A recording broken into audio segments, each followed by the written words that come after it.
Bismillahirrahmanirrahim. Assalamualaikum warahmatullahi wabarakatuh. Di video kali ini admin kembali berbagi informasi terkait penyelesaian tenaga honorer di tahun 2024. Nah, buat teman-teman yang belum lolos ya atau tidak mendapatkan formasi di tahun sebelumnya dari tahun 2021, 2022 dan 2023, silahkan disimak videonya untuk video kali ini. Jangan di skip agar tidak salah dalam memahami informasi yang admin bagikan. Jika ada suara-suara berisik, abaikan saja rekan-rekan ya. Oke, tanpa berlama-lama kita lanjut saja ke info intinya teman-teman ya.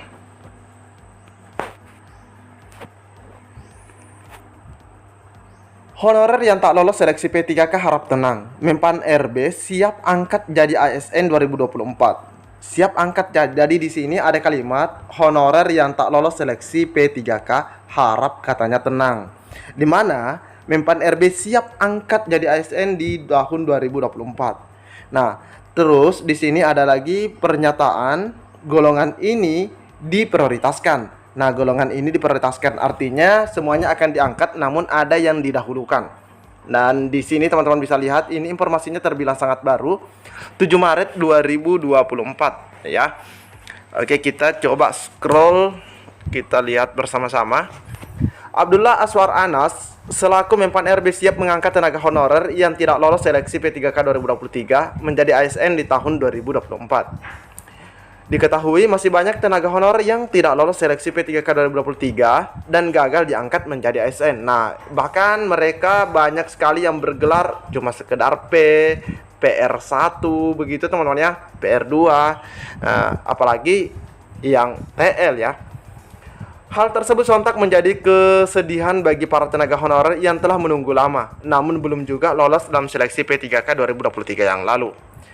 Kendati demikian, tenaga honorer yang tidak lolos seleksi P3K 2023 harap tenang, karena Mempan RB akan menyiapkan pengangkatan ASN tahun 2024. Mempan RB akan membuka seleksi CASN 2024 sebagai jalan bagi tenaga honorer yang tidak lolos seleksi P3K 2023. Mempan RB mengungkap, terdapat golongan tenaga honorer yang diprioritaskan pada pengangkatan ASN 2024. Golongan tenaga honorer prioritas ini diantaranya adalah tenaga guru. Nah, ini teman-teman ya, yang jadi prioritas di tahun 2024 ini adalah honorer guru, kesehatan dan teknis. Adapun formasi ASN yaitu pada 3K 2024 yang telah disiapkan oleh Mempan sebagai berikut.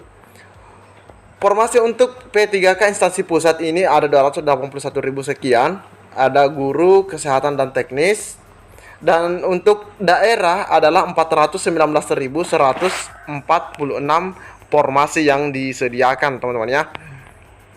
Sedangkan untuk kesehatannya ada 417.000 sekian dan tenaga teknisnya 547.000 sekian. Meskipun diprioritaskan dalam pengangkatan ASN 2024, golongan tenaga honorer ini juga tetap harus lolos perpal data di BKN yang sudah ikut dalam pendataan ya. Jadi ada 3 di sini yang disebutkan, terkait pengangkatan ya atau yang akan diselesaikan di tahun 2024, yaitu ada tenaga guru, ada tenaga kesehatan dan tenaga teknis. Dan selanjutnya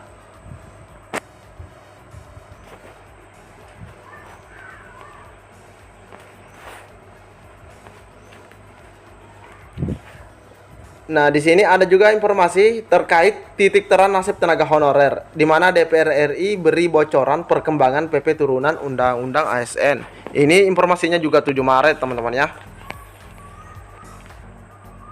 Nasib tenaga honorer masih menjadi permasalahan yang terus dibahas oleh DPR dan pemerintah saat ini.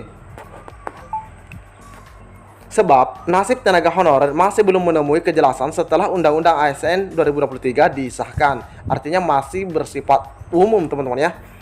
Apalagi di sana yang spesifik itu ada di pasal 66. Bahkan pengangkatan tenaga honorer menjadi ASN P3K sebagaimana diamanatkan oleh Undang-Undang ASN 2023 juga belum rampung. Karena ada PP-nya teman-teman, ada peraturan turunannya. Padahal tenaga honorer akan dihapus dari instansi pemerintah maksimal bulan Desember 2024. Namun, para tenaga honorer kini tak perlu khawatir lagi meski belum diangkat menjadi P3K. Hal itu karena, kenapa tidak perlu khawatir? Hal itu karena nasib tenaga honorer sudah mulai terlihat kepastian dan kejelasannya. Titik terang nasib tenaga honorer ini diketahui setelah anggota Komisi 2 DPR RI, yaitu Bapak Mardhani Alisera, memberikan keterangan terkait pegawai non-ASN. Dalam sebuah wawancara, Mardhani ditanya mengenai perkembangan peraturan pemerintah atau Undang-Undang PP Undang-Undang ASN 2023 yang nantinya menjadi payung hukum untuk tenaga honorer. Peraturan tersebut bakal menjadi dasar penataan dan pengangkatan tenaga honorer menjadi P3K. Mardhani mengatakan bahwa PP turunan Undang-Undang ASN 2023 saat ini sedang dikebut oleh Kementerian atau oleh Kemenpan RB dan BKN. Politisi dari Partai Keadilan Sejahtera itu juga menyebut bahwa PP turunan Undang-Undang ASN 2023 sudah hampir selesai. Hampir selesai, teman-teman ya. Alhamdulillah ya kalau sudah hampir selesai. PP sudah 80%-an selesai. Nah, ini sudah 80% selesai, teman-teman ya. PP turunan Undang-Undang ASN 2023 ditargetkan rampung pada bulan April. Namun, sebelum PP turunan Undang-Undang ASN 2023 selesai, DPR dan pemerintah akan menggelar pertemuan pada bulan Maret atau bulan ini. Pertemuan tersebut digelar agar DPR dan pemerintah sepakat menentukan roadmap atau peta jalan begitu, teman-teman ya, terkait penyelesaian tenaga honorer. Bulan Maret ini roadmap kapan mulai pengangkatannya, kapan mulai 1,7 ini tenaga honorer masuknya 1,7 juta, teman-teman ya. Tenaga honorer ini rombongan mana dulu yang masuk atau diangkat P3K. Harus sudah jelas di bulan Maret. Wow, teman-teman ya. Ini bikin penasaran sekali, teman-teman ya.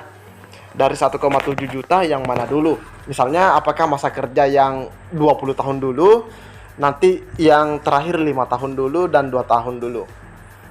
Itu, teman-teman ya. Lebih lanjut, Mardhani juga menyebutkan kriteria tenaga honorer yang diprioritaskan menjadi P3K. Nah, di sini adapun kriteria honorer yang diprioritaskan menjadi PPK adalah atau P3K adalah mereka yang sudah terdata di database BKN. Nah, itu yang pertama.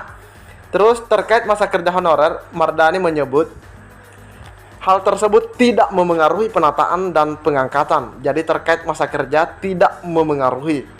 Mereka yang terdaftar di BKN mau 1 tahun, 5 tahun maupun 10 tahun. Kalau di BKN datanya ada dan masuk 1,7 juta, maka masuk kriteria. Jadi masa kerja tidak menjadi acuan. Yang penting mereka ada dalam database BKN atau masuk dalam kategori 1,7 juta ini, teman-teman ya.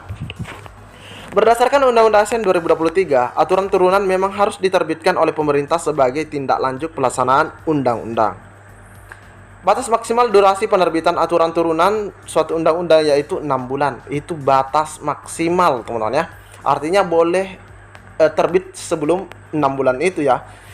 Undang-Undang ASN 2023 sebelumnya telah disahkan dan diundangkan pada Oktober 2023. Nah, di sini kabarnya cukup melegakan terkait PP turunan ini, di mana masa kerja tidak menjadi acuan, tapi yang menjadi acuan dalam penyelesaiannya adalah teman-teman itu harus masuk dalam database BKN. Jadi semoga yang lagi menonton video ini semoga masuk ya, sudah masuk dalam database BKN. Mungkin cukup sampai di sini. Assalamualaikum warahmatullahi wabarakatuh.